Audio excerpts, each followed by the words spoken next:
santé au cœur de l'information.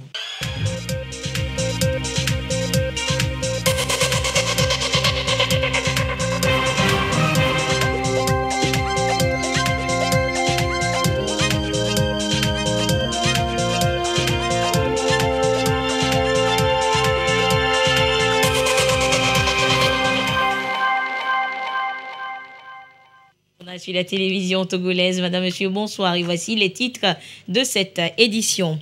Les techniciens agronomes togolais revisitent le traité international sur les ressources phytogénétiques. Il est question de mieux assurer l'alimentation à travers une meilleure production agricole. Les détails dans ce journal. Quel est l'état du pastoralisme en Afrique? Eh bien, la réponse n'est pas satisfaisante et pour y remédier, des réflexions sont menées à Lomé depuis ce matin. Et puis le comité d'experts de la session du Conseil des ministres de la Prévoyance sociale s'est réuni ce jour à Lomé. Il est question pour eux de formuler des propositions précises et efficaces pour améliorer la couverture sociale des populations. Les détails dans cette édition. Voilà donc pour les titres. Des professeurs, chercheurs et experts agronomes sont en réunion depuis ce matin à Lomé. Ils tablent sur l'amélioration de la gestion des ressources phytogénétiques pour l'alimentation et l'agriculture. De quoi s'agit-il? Arnaud Kiliou nous en parle. L'utilisation des ressources photogénétiques, communément appelées OGM, organismes génétiquement modifiés, se présente aujourd'hui comme une alternative aux défis environnementaux et socio-économiques auxquels l'agriculture fait face. Un cadre légal rigoureux encadre et surveille néanmoins cette ouverture.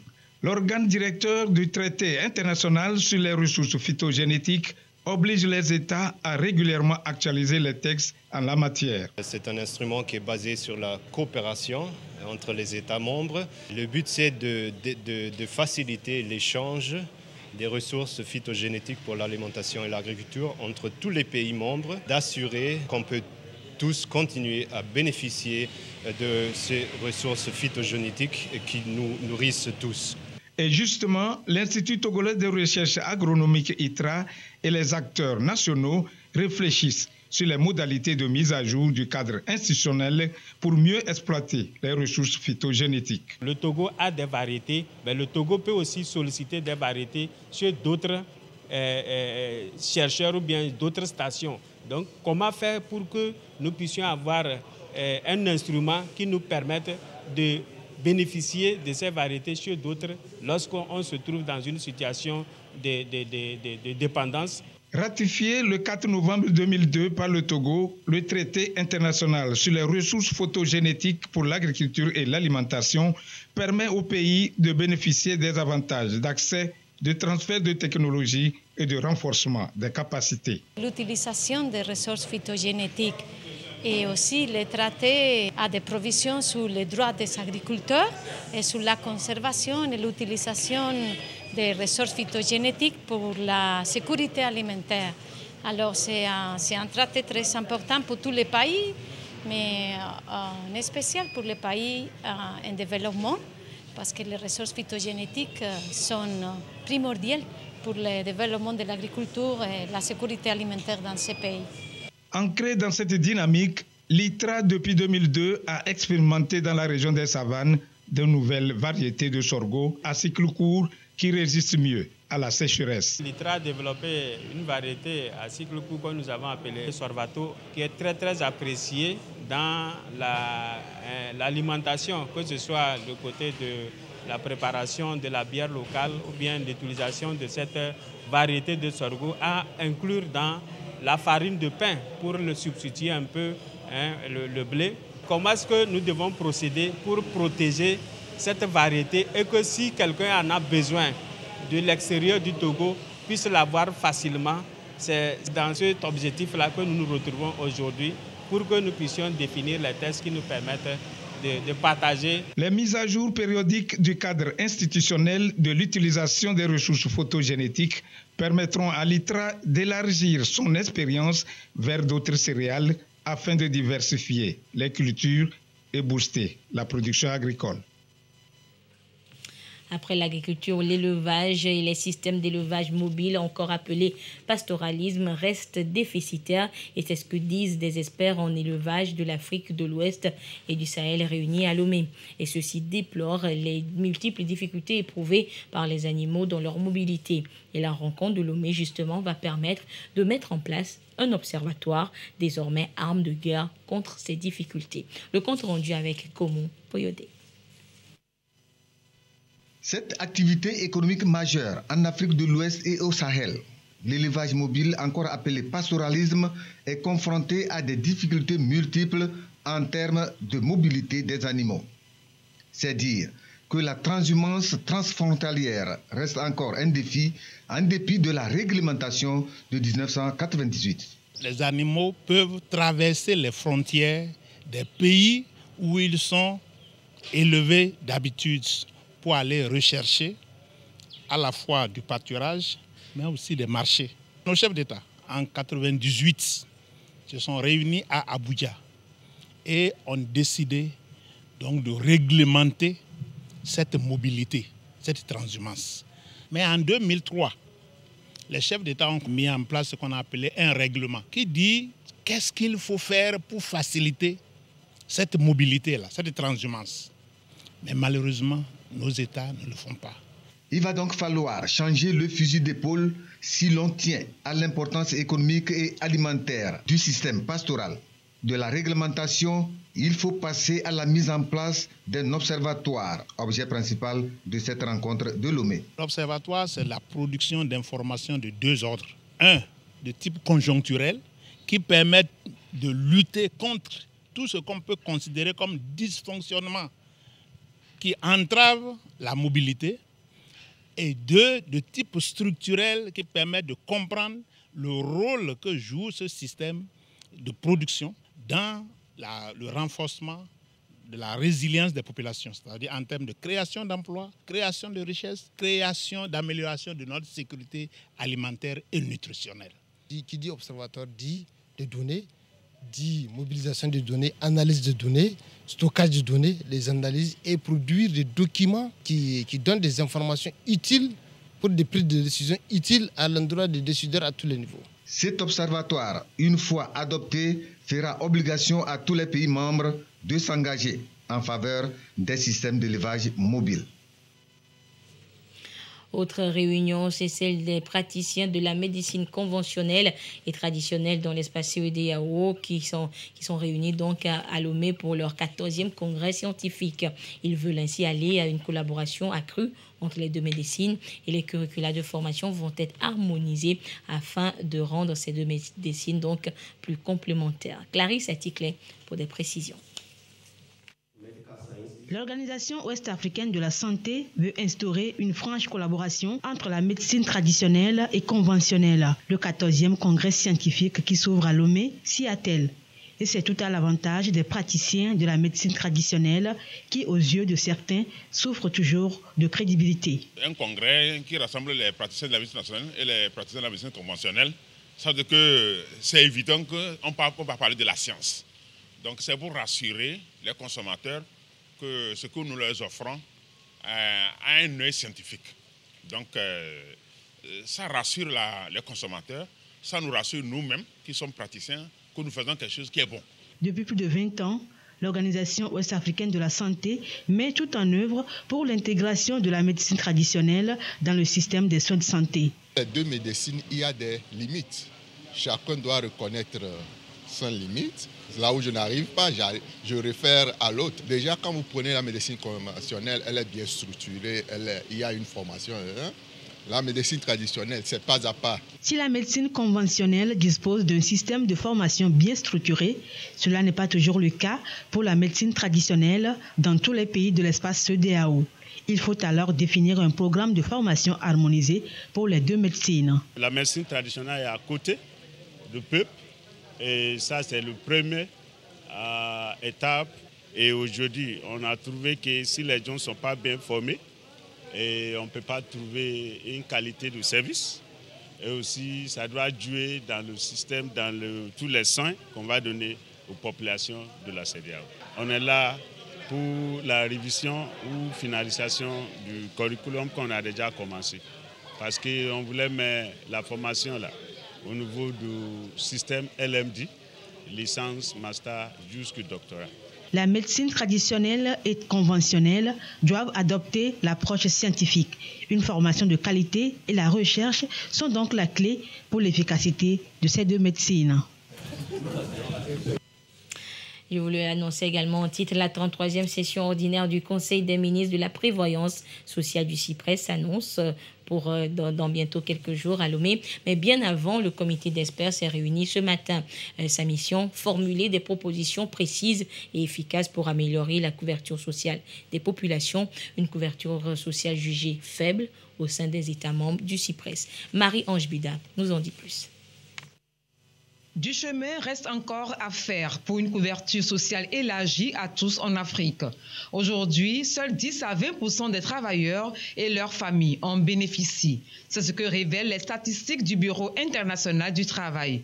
Défi de taille pour les États membres de la Conférence interafricaine de la prévoyance sociale. Le comité des experts y travaille. Nos travaux porteront essentiellement sur ces questions pour proposer au ministre des voies et moyens et des solutions opérationnelles tenant compte des spécificités de notre zone afin d'élargir la couverture sociale au-delà des travailleurs salariés.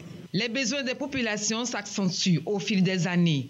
Prise en charge sanitaire et haute sécurité sociale. Cette réunion se doit d'apporter des solutions. Les diverses crises qui ont secoué et continuent de secouer nos pays et le monde nous engagent à réfléchir à des solutions innovantes tout en consolidant les acquis de ces dernières années malgré l'impact des crises sur nos caisses.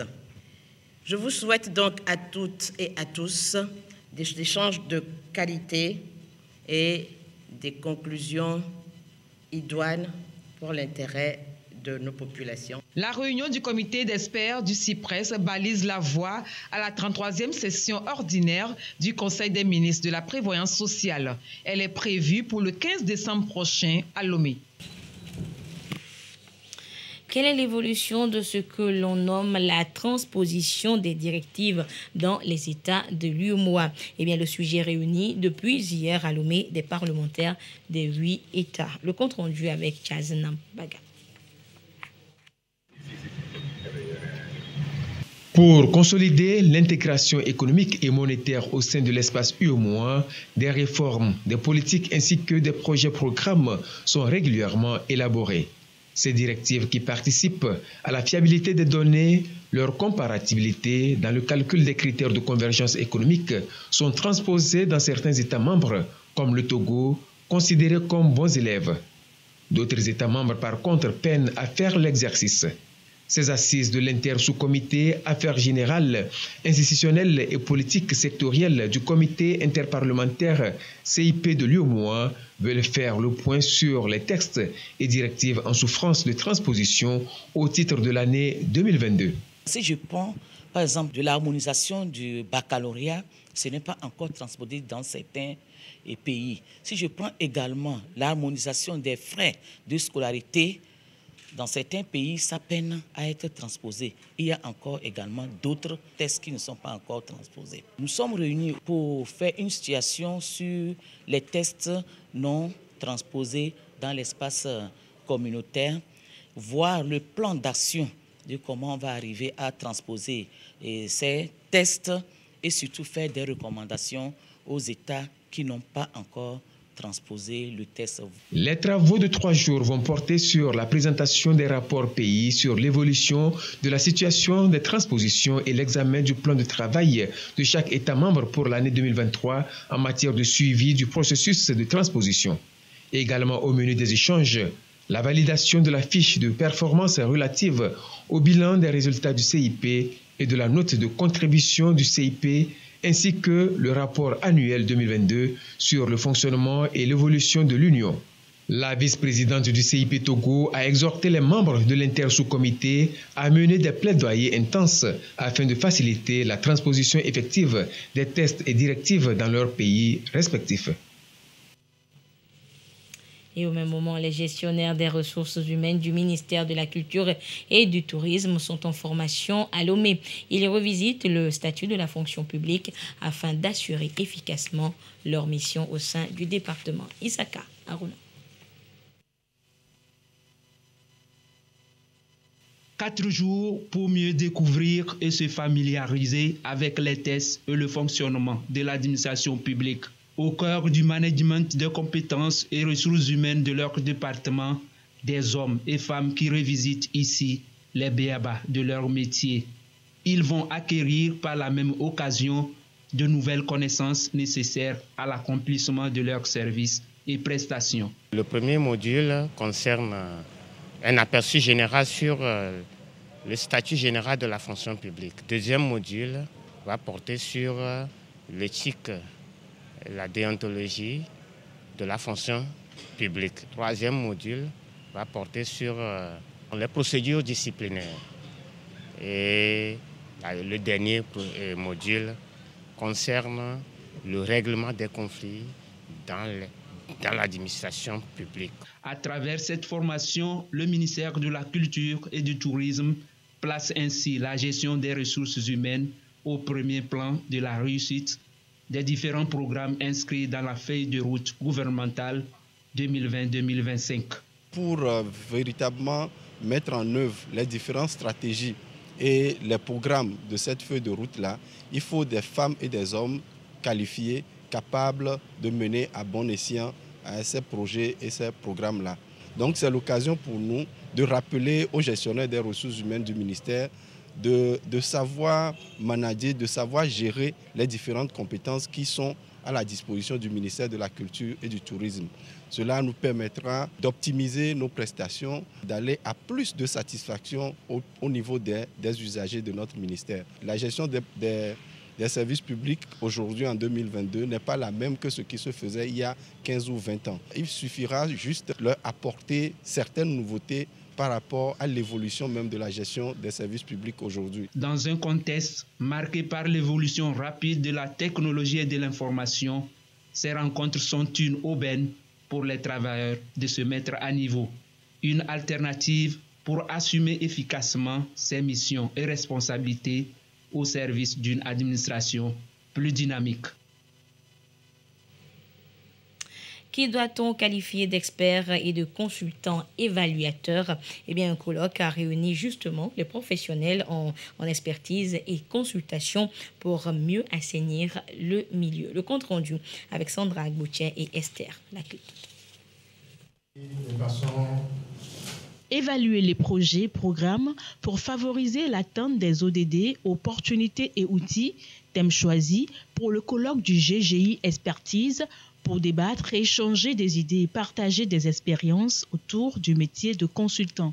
Il sera question de voir quelle est l'importance du suivi, de l'évaluation notamment dans le cadre de l'atteinte des objectifs des projets, programmes et politiques. Et donc, il sera question de se renforcer. Il s'agit pour nous, en initiant ce colloque-là, d'aller vers l'ordre des experts évaluateurs pour mieux organiser ce secteur. Il faut créer des normes et des standards pour que, en termes de profil, parce que déjà, vous voyez aussi que les gens s'autoproclament experts, les gens s'autoproclament consultants.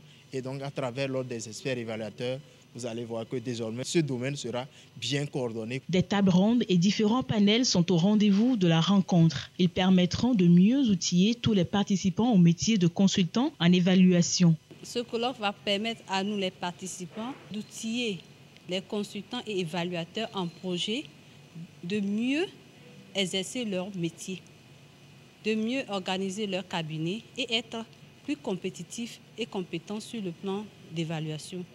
La GGI Expertise veut, par ce colloque national, doter les experts consultants de capacités nécessaires à même de répondre aux demandes sur le terrain. Et la responsabilité. Et l'actualité hors du Togo, c'est ce nouveau report du procès des massacres du 28 septembre 2009 en Guinée. Hier, au deuxième jour de sa comparution, Moussa Dadis Camara s'est livré à un monologue de plusieurs heures durant lequel il a nié il a nié donc les faits. Le compte rendu dans ce reportage. L'ancien dirigeant guinéen Moussa Dadis Camara nie toute responsabilité dans le massacre de 2009. Entendu à la barre lundi lors de sa première déposition, il est accusé aux côtés de 10 autres anciens responsables militaires et gouvernementaux du meurtre de 156 personnes et du viol d'au moins 109 femmes par les forces pro-juntes lors d'un rassemblement de l'opposition dans un stade de Conakry en septembre 2009. Je dis donc que le 28 septembre a été savamment orchestré, préparé de toutes pièces. Monsieur le Président Alpha Condé, Sekouba et leur exécutant Toumba Diakité. Notre ligne de défense est très claire. Le président Dadis ne s'est pas rendu au stade. Il n'a donné de l'ordre à personne de se rendre au stade. Et Toumba même l'a affirmé qu'il ne peut pas aller au stade sous l'ordre du président Dadis. Âgé de 57 ans, Moussa Dadis Camara, porté au pouvoir par un coup d'État en décembre 2008, affirme que les crimes dénoncés ont été perpétrés par des hommes échappant à tout contrôle. Le procès tâchera de dire si le capitaine Camara a donné l'ordre de briser la contestation. C'est les bérets rouges qui ont, dans la grande majorité, qui ont perpétré ces massacres, et aussi les miliciens de Kalea. Or, les bérets rouges étaient sous le commandement de M. Moussa Dadis Camara. Les miliciens ont été recrutés de par son fait. Donc aujourd'hui, il ne peut pas s'abriter derrière des pseudo-révélations pour espérer se tirer d'affaire. L'aide de camp de Moussa Dadis Camara, le lieutenant Aboubakar Sidiki Diakité, alias Toumba, est le principal accusateur du capitaine Camara. Les agents des douanes de l'Office togolais des recettes, nous sommes donc au Togo, au poste de Padapé, ont saisi une cargaison de cannabis minutieusement dissimulée. Le récit des faits dans ce reportage de Silver Abdou. Des pains de cannabis soigneusement emballés et entassés au fond de ce véhicule, hermétiquement fermé, faisant croire que c'est un véhicule vide. Mais non, c'est une stratégie qui n'a pas échappé à la vigilance des agents de l'Office togolais des recettes, OTR. Et c'est ici, au poste de Padapé dans le Cloto, que le véhicule a été intercepté avec une quantité de cannabis saisie. Les agents des douanes de l'Office togolais des recettes affectés au bureau des douanes de Padapé ont interpellé un conducteur, un transporteur de camions en provenance de Ghana à destination du Nigeria. Le constat d'incohérence des réponses données par le conducteur a amené les agents à mener une fuite minutieuse du moyen de transport. L'examen qui a conduit au constat de pain de cannabis, 363 pains de cannabis dans des cachettes spécialement aménagées à dessein. C'est une importation de marchandises prohibées au titre de l'article 7 et 9 du Code des douanes. Cette opération répond parfaitement à la mission des services douaniers, celle de la recherche et la répression de la fraude. Un acte citoyen vivement salué. Je voudrais saisir cette occasion pour remercier le comité de direction de l'ETR, en particulier le commissaire général de l'Office togolais des recettes, pour son leadership dans le renforcement des capacités des agents des douanes, en vue de leur permettre de maîtriser les superfuges des délinquants, des transporteurs de ces produits prohibés. Je saisis également cette occasion pour saluer la bravoure des agents qui ont résisté à tout élément et ont pu faire cette saisie de cette marchandise prohibée. Il faut également saluer la collaboration des forces de défense et de sécurité et encourager la collaboration de tous les acteurs clés impliqués dans la lutte contre ces trafics illicites. Une fois saisi, le véhicule a été conduit ici à la direction régionale de l'Office togolais des recettes OTR Plateau. Le temps de permettre aux auteurs de répondre de leurs actes interdits par la loi. Et direction à présent, direction Kara, où s'est tenue une formation à l'endroit des jeunes entrepreneurs des régions des Savanes, Kara et Centrale. La formation est à mettre à l'actif de la Chambre de commerce et d'industrie du Togo, qui veut ainsi outiller les participants pour la formalisation et la gestion de leurs différentes entreprises. Le compte rendu depuis Kara de Nestor Mozo. À travers son plan de travail annuel de l'année 2022, le Programme des Nations Unies pour le développement PNUD a initié en collaboration avec la Chambre de commerce et d'industrie CCI Togo cette formation à l'intention des jeunes et femmes des régions centrales Kara et Savane, bénéficiaires de ces subventions et de celles des autres partenaires. La formation est un accompagnement à la formalisation des entreprises de ces bénéficiaires. Pour formaliser une entreprise, il faut d'abord comprendre la nécessité de se formaliser. Cela suppose comprendre les craintes. Qu'est-ce qui explique que beaucoup d'entrepreneurs au niveau du pays ont de la réticence à se formaliser. Donc la compréhension de ces craintes-là va nous aider à apporter des éléments d'éclairage. Passer de l'économie informelle à l'économie formelle, c'est donc l'intérêt de cette formation vis-à-vis des jeunes entrepreneurs. La formalisation présente beaucoup d'avantages. Une entreprise qui vit dans l'informel n'a pas la possibilité d'avoir des accompagnements de l'État. L'État peut dire je fais des réductions d'impôts sur telle ou telle chose. Une entreprise informelle ne peut pas travailler avec l'extérieur. Par contre, une entreprise formelle a toute la documentation qu'il faut. Elle peut être accompagnée tant par le centre de gestion agréé ici à la Chambre de commerce pour tenir sa comptabilité et être accompagnée à aller vers l'international. Si c'est une entreprise de production de biens ou de services, elle peut tisser des relations avec des entreprises extérieures, exporter ses produits, importer des produits. Au démarrage de la formation, chaque participant a exposé ses attentes. Cette formation que donne la Chambre du commerce aux entrepreneurs est une opportunité pour nous. Et personnellement, mes attentes, c'est de connaître le processus pour une formalisation et surtout comment gérer bien son entreprise pour tenir sur le marché et remplir ses obligations en tant qu'entrepreneur. Nos attentes à la fin de cette formation, c'est d'apprendre les avantages pour lesquels une entreprise doit se formaliser.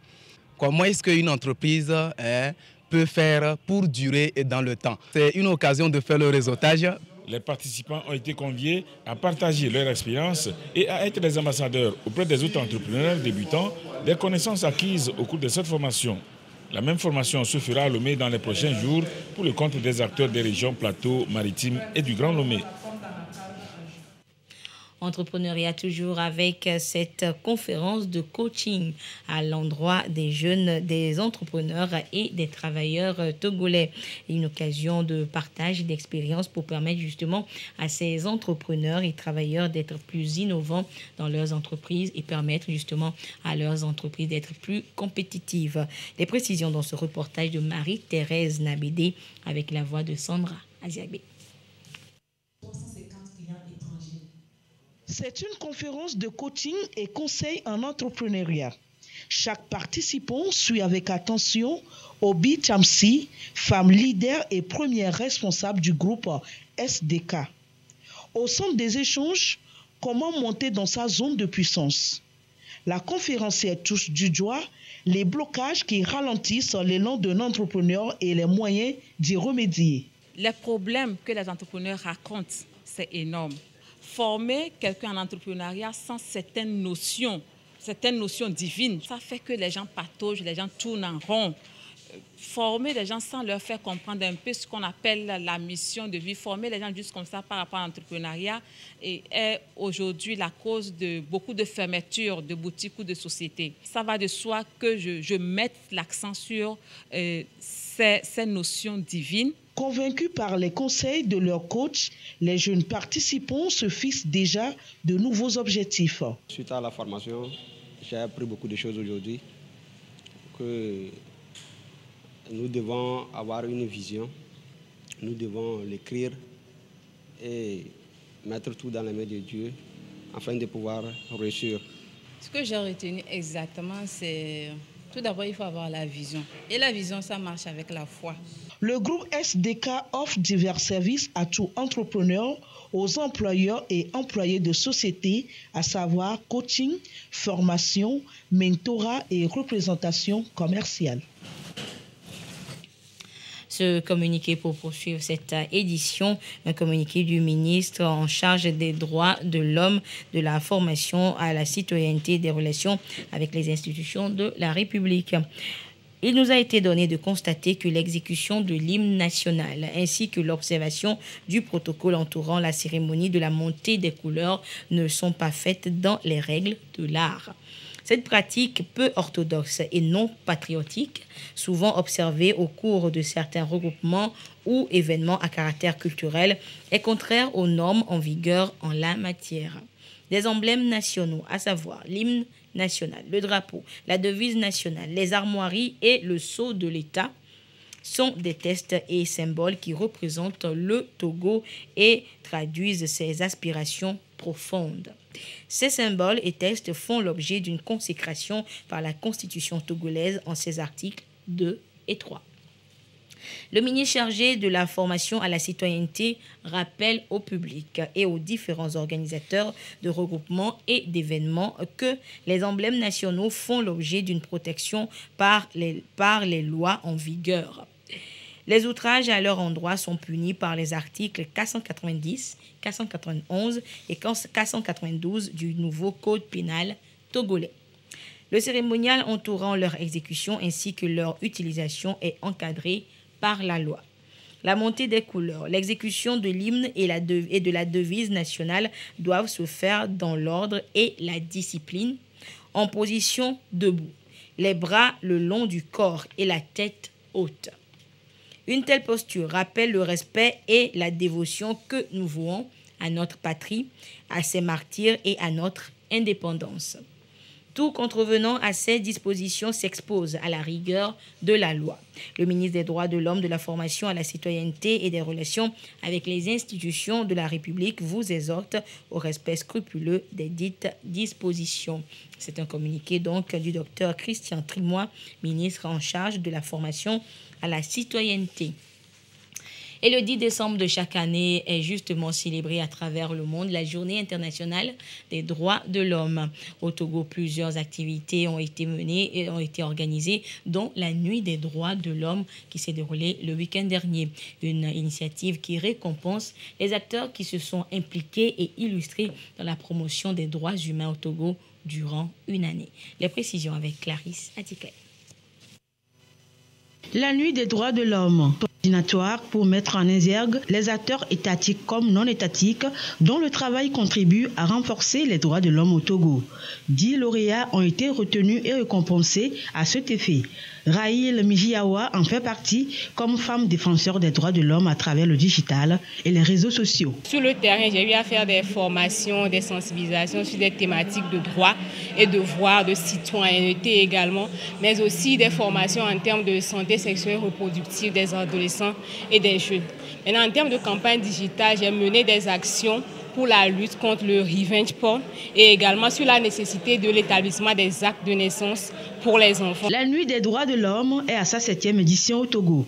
Une initiative du collectif des associations contre l'impunité au Togo, CACIT, à laquelle s'est jointe la CNDH. Cette année, un accent particulier est mis sur la lutte contre le terrorisme et l'extrémisme violent. Qu'on soit du côté du gouvernant, qu'on soit du côté de quelque acteur que ce soit, nous devons tous faire l'effort de faire promouvoir les droits de l'homme. Et tant que les droits de l'homme sont respectés, il y aura le développement. Tant qu'il y a le développement, je crois que ça constitue un frein à l'extrémisme violent et au terrorisme dans notre pays. Ils font de la sensibilisation, ils parlent, ils font en sorte que les gens soient conscients de la réalité des violences qui menacent notre pays. Et ils font en sorte que les gens prennent conscience, qu'ils luttent, qu'ils fassent aussi, qu'ils apportent leur contribution pour éradiquer ce mal. L'Union européenne apporte son soutien à la reconnaissance des efforts des différents acteurs pour une promotion constante des droits de l'homme au Togo. Chaque jour, on observe qu'il y a des discriminations, il y a des violations des droits de l'homme, donc c'est aussi un apprentissage. Mais ce qui est important, c'est de garder la défense des droits de l'homme comme un objectif qui appartient non seulement aux Européens, non seulement aux Togolais, non seulement aux Africains, mais à l'ensemble de l'humanité parce que ce sont des valeurs universelles. Sur place, 3 artistes peintres ont été mis en compétition pour produire des toiles qui reflètent le thème de la 74e Journée internationale des droits de l'homme face au terrorisme et à l'extrémisme violent, renforçant la promotion des droits de l'homme. Des tableaux primés et décernés aux partenaires en guise de reconnaissance pour leur accompagnement. La Journée internationale des droits de l'homme a lieu le 10 décembre, date à laquelle les droits de l'homme ont fait objet de déclaration universelle en 1948. Les échos de la Journée nationale de reconnaissance à Dieu à présent, tout comme à Lomé, à Kara et à Dapaon.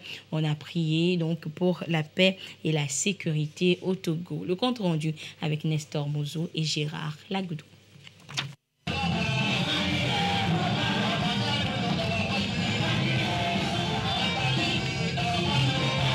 L'esplanade du palais des congrès de Kara, noir de monde.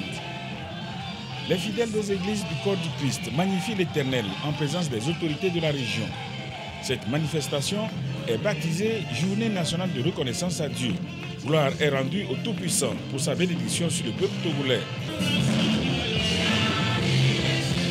Depuis que nous avons commencé à reconnaître la main de Dieu sur notre pays, nous avons vu sa grandeur. Que ce soit pendant la crise sanitaire que nous avons connue, comme aujourd'hui les attaques terroristes dont nous sommes victimes. Quand nous regardons la grande force qui est notre peuple, qui se levait debout pour faire corps avec les forces de sécurité et de l'ordre, pour pouvoir repousser l'ennemi, nous ne pouvons que dire merci à Dieu. Éternel, à ton nom donne gloire, tiré du psaume 115 est le thème de cette 10e édition. Ce texte du psalmiste reconnaît que dans tout ce que l'on fait, c'est Dieu qui se manifeste.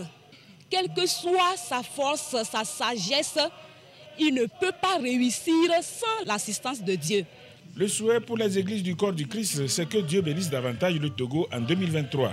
Les pasteurs qui se sont succédés à cette journée nationale de reconnaissance à Dieu au palais des congrès de Kara ont donc prié pour le chef de l'État, les membres de toutes les institutions de la République, la classe politique et pour chaque Togolaise et chaque Togolais.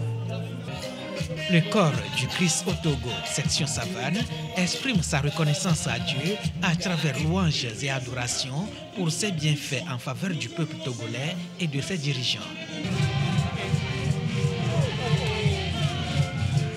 Une opportunité d'exalter le Seigneur, de le louer, de le magnifier, de le célébrer. Être reconnaissant à l'Éternel pour tout ce qu'il a fait pour nous. La paix, la paix, la paix. Ceux qui veulent enlever, nous ôter la paix, la tranquillité qui existait depuis fort longtemps, nous devons punir nos efforts parce que c'est un combat de tous les citoyens togolais. Et je prie encore Dieu que l'année 2023, qui nous protège encore, que nous puissions nous retrouver encore pour lui dire merci. La paix et la sécurité. Des prières de supplication ont été adressées à l'Éternel des armées autour de ces deux valeurs pour le développement et l'avancement de l'œuvre de Dieu dans la région des Savanes. C'est le cri d'un homme qui est dans une situation d'impasse et qui cherche le secours de l'Éternel. Voilà, nous croyons que le Seigneur va écouter nos cris. Sa victoire sera notre victoire. Mais il est de bon ton, d'abord qu'on puisse lui dire merci pour tout ce qu'il a fait. Nous croyons qu'il va faire des merveilles, qu'il va honorer notre foi, qu'il va honorer son Saint-Nom.